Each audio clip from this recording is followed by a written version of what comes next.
pretty fat fingers, but you know, it's probably taken me this long just to pretty much figure him out. I mean, it's been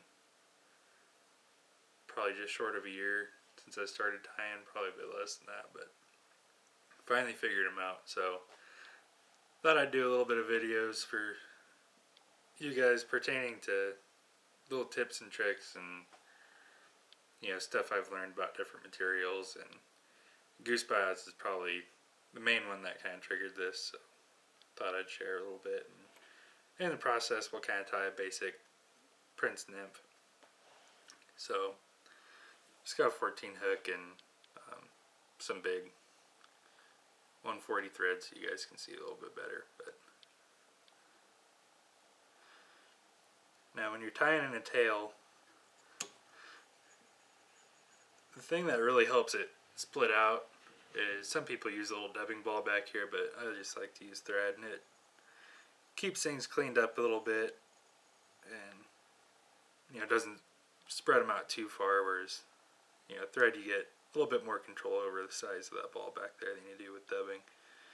So all I'm going to do is bring my thread all the way back to where I want that ball at, and you can go a little bit down the bend of the hook there, because I mean, all this is to, you know, spread out those buyouts. You know, they're not there for any much more purpose than that. And I'm going to spin my bobbin to the right to kind of cord up the thread, and that's just to make it a little bit more pronounced and help it stack on top of each other to build up that ball. And you only need 4 or 5 wraps on there just to build up a little bit.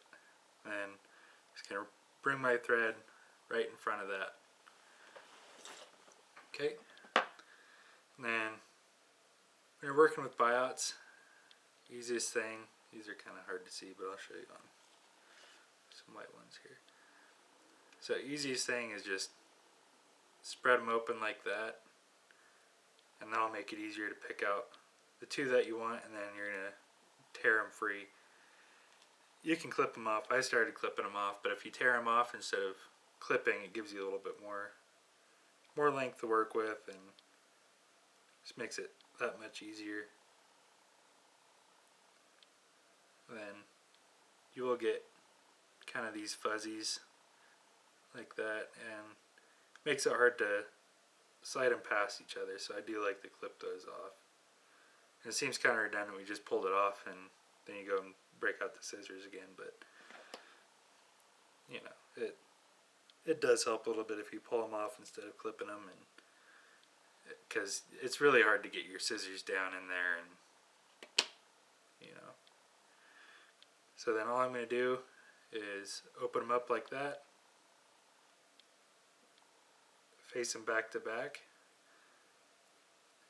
and then now I've got them in my hand like that, and then you can kind of slide them past each other, and then once you get the length that you want, once those 2 are matched up, then I'll come in with my other hand, kind of grip down on that, and then line these up side to side, so you know you don't have one sticking way up past the other one, and then I'll make it harder to tie in. So once you got those set up the way that you want, I'm just going to go in from on top and then split the difference with those buyouts. And then measure out where I want my tail. Most of these tails, you know, you don't want them too long. Just a little bit will do. Okay, and then I'm going to measure them and then pinch them down as hard as I can back right on that ball. I mean, you don't want to get too far up here because then you're going to be losing a lot of that, you know, area where you can tie it in. Okay, so you want to pinch that down really, really tight, because you don't want these spinning around either, because you want them nice and flat and looking good. So what I'm going to do is really loosely take my thread around, and then instead of pulling up or down, I'm going to pull straight out to the side, and that'll help keep it from spinning around the hook, and you always do get a little bit, but normally you can kind of clean that up back here when you're putting in your wraps. Okay, and then just going to bring that forward, clean that up. And you can see it's pretty decent looking tail right there, and you know, not a lot of science behind it. Just really don't want that thread torque pulling those buyouts around. And I'll show you again. The key is, I'm sure you guys can get it with pulling up and down on thread, but for me it's always been easier if I pull off to the side, you know, going forward instead of up or down. I don't know why that is. Probably just the way that the thread torque works out and cancels itself out or something, but really does help. I mean, this is really important to just take your time when you're first starting out. I mean, there's no reason in putting something on a hook if you're not happy with it, so just take your time and get it down to where you feel that you're doing pretty good on every one, and then, you know, the speed will, you know, come up to you, and before you know it, you're going to be tying pretty good flies with buyouts pretty quick, so, you know, don't worry. So, again, I've just got these lined up, and, you know, kind of play around with them a little bit and get them just perfect, just the way that you want. And I'm going to slide it down on top, measure out the length that I want, pinch it tight really hard back here. And then it helps if you do put a little clockwise spin into your bobbin there. And then really light, come up and around, really light, and then pull straight off to the side.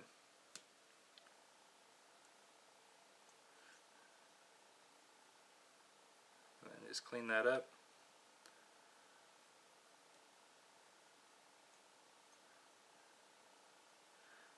This 140 isn't perfect for tying in buyouts. I normally like to stick with 8/0 and, you know, 70 if I have to use a flat thread, but it's really not hard to do. It's just takes a lot of practice and a lot of patience, and, you know, it's something that, you know, like I said, definitely need to practice, and it'll come with time. I mean, I've always hated tying with buyouts, and, you know, it's just a matter of making myself do it after a while. Okay, so we have our tail down, and, you know, we put in our body, and then now we need to put on the top wings. And this part is a little bit harder, but again, just practice, and eventually you can get it down pretty well. And this is just, you know, methods that have worked out really well for me, and thought I'd share for all the other fat finger people out there. Okay, so I'm just gonna start my thread here real quick.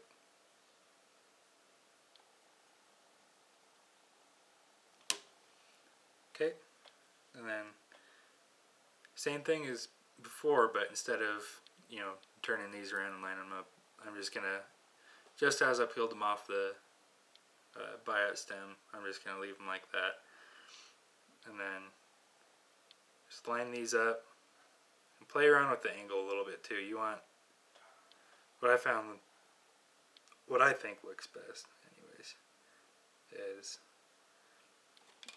you know, the angle just opening up here, and the wings ending back here, and a constant angle all the way through. So play around with the angle and get it right for the size hook that you're tying on, and all that. So all I'm doing is I've got these tips pretty well lined up, and I'm just using my thumb and forefinger here to kind of splay them out or bring them back in, and just takes some time. I mean, that's all there is to it. And then once you get an angle that you feel pretty happy with, see how that just starts to open up right where the head is and then goes out throughout the body. I'm just going to lay that down on top, and then just like before when we were pinching the back buyouts, instead of pinching like this, I'm just going to take my fat finger here, push it down right on top, and that'll hold those in pretty darn well. I mean, you got to be gentle with them, but not nearly as bad as you would if you're just trying to put them one at a time or something like that. So I'm pushing down fairly hard, getting a little bit of flex in the hook there, and then a little bit of a clockwise spin with my bobbin, and then loose wrap on top, and then pull off to the side just like before. And then I'm going to take a few securing wraps and kind of build up that head. And see, we got fairly good looking wings. Looks like I might have misaligned those a little bit, but pretty good looking wings there. And then all you would have to do is come in here and trim off your excess and then clean that up. But I'm going to show you guys one more time just to make it clear. Okay.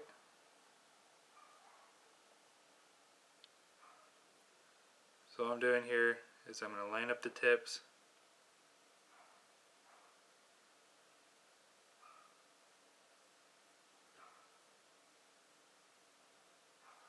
Okay, and then the tips are lined up. And then I'm going to use my thumb and forefinger here to kind of control the angle. And this does take some time, and it is kind of hard, but eventually with a little bit of practice you can get it. And if, like what I got here, it's just not doing it right for me, so I'm just going to come in here, bring these in a little bit closer together. There we go. So I've got the angle that I want. I come in top, set those down right on top, and then push down as hard as I can. Not as hard as I can, but push down fairly hard with my finger. Then put clockwise twist in my bobbin. Okay, I'm apart a little bit, but that's fine. Just reset those. So I'm using my top finger here as kind of my pinch, and then loose wrap right on top, pull off to the side, and then securing wraps. Okay, just like that. Again, this really does take some time to master, and I mean, nobody's ever going to be perfect at it, I don't think.